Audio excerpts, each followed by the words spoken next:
चोली फाड़ देबो छौरी।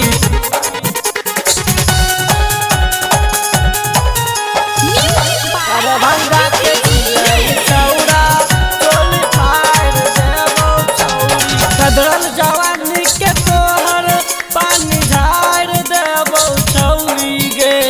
कदरल जवानी के तोहर पानी झाड़ देबो छौरी गे।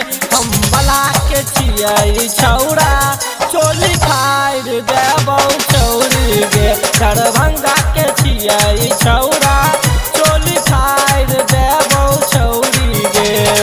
फाड़ देबो छौरी गे तोरा जाय नहीं देबो छौरी गे।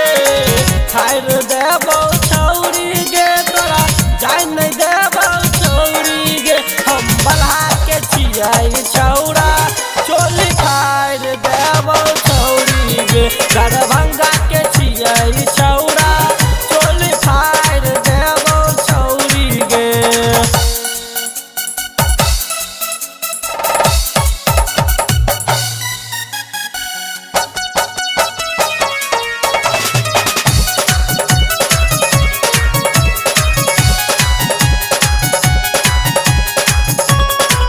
चोली फाड़ देबो हमसे ज्यादा तोहर छौकन होटरा सादार गे।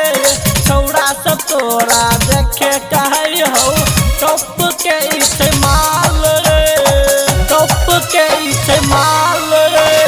हमसे ज्यादा तोहर छौकन होटरा सादार गे। छौरा सब तोरा देखे कहै हौ टॉप के इस्तेमाल रे। बुढ़बो सब तोरे और छौरी खाली देखे छौरी गे।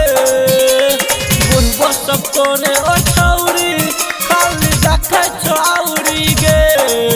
हम बला के छियै छौरा चोली फाड़ देबो छौरी गे। दरभंगा के छियै छौरा चोली फाड़ देबो छौरी गे।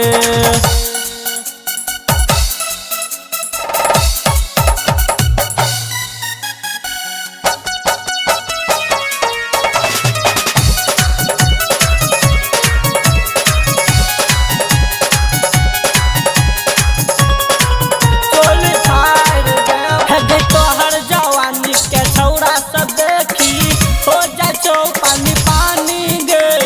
एना किया अपन समान दे खाब छै तू रानी गे। खाब छै तू रानी